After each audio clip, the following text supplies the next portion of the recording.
Hey everyone, welcome back with me again in this channel.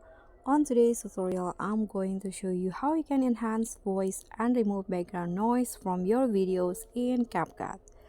So here I've already imported a tutorial video that I made, and I want to enhance the voice quality of this video and remove the noise.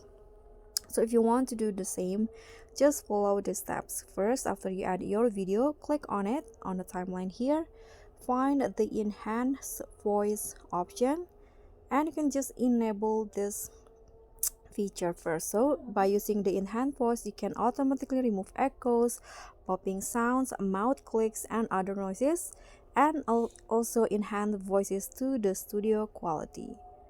So just enabling this, click on the circle. CapCut will automatically enhancing the voice on your videos, and just wait until the process is done. So after the enhancing voice process is finished, here you can set the noise cleanup intensity between 0 to 100. But if you already like with the result like this, you can just click on a check icon. That's all from me. Thank you so much for watching. Don't forget to like, comment, and subscribe. Also click on the thanks. Bye.